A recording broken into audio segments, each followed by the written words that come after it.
The first night of our marriage arrived with all the usual nervous excitement. My husband Daniel and I were getting ready when a loud knock startled us. Aunt Helen's voice at the door. "Child, come out." I slipped on a sorry, still smiling at the private jokes Daniel and I had shared, and stepped into the hallway. Aunt Helen stood there like an unofficial judge, and before any greetings declared, "Today is your wedding night. The responsibility of doing everything well is on you. Daniel is still immature."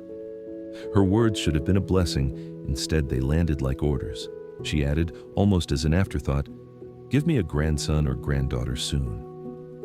Now, delay is not tolerated." I laughed nervously, returned to the room, and the moment became private and sweet again. Life went on, but visitors kept arriving. Cousins, distant relatives, neighbors, each with a smile that carried the same wish. Give us a child soon. At first I felt shy, then small, then quietly irritated.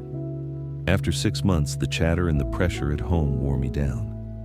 One evening I turned to Daniel and said, "We should go to a doctor and discuss having a child." It's been half a year. Instead of understanding, he looked at me as if I'd suggested we mortgage the moon. "Are you crazy?" he said.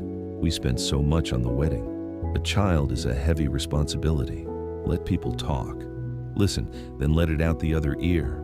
That was our first fight, a brief, raw thing. I told him I heard it all day. Relatives who phoned once a year now started conversations with, "Is something wrong with the daughter-in-law?" He shrugged. I grew angrier. He was out earning, and I was at home taking the blows. Then, unexpectedly, my mother-in-law Susan stepped in with a softer tone. She sat me down one afternoon and said, "If there's a problem, tell us. We'll go to the doctor with you." I told her I wanted a child, but Daniel did not feel ready. Suddenly, the household became a small storm. Words were exchanged, tempers rose. For a day or two, there was silence, then the same argument surged again. It was my father-in-law, Robert, who finally calmed the waters. He listened, then began to speak in the slow, steady way of someone who has seen life cycles repeat. "My income was small," he said, "and our needs were smaller. Food, clothes, shelter, that was enough. We didn't have the many devices that make life convenient now. If 2 children went to school, one paid full fee and one half.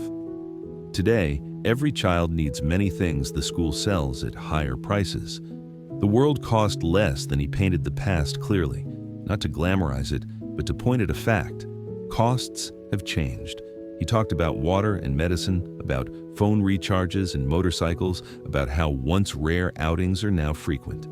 He explained, gently but frankly, that Daniel, my husband, was not being cruel in his caution. He was being realistic.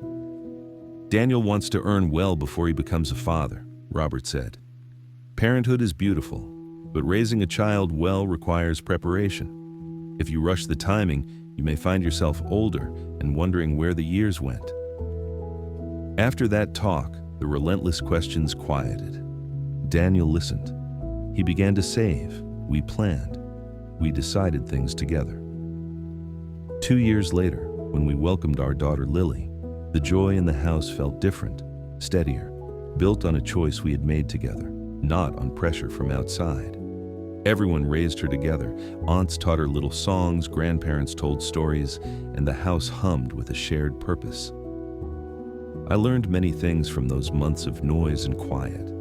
I learned that elders, when wise, steer a family gently toward what is right rather than what is loud. I learned that love alone cannot carry a family through practical storms.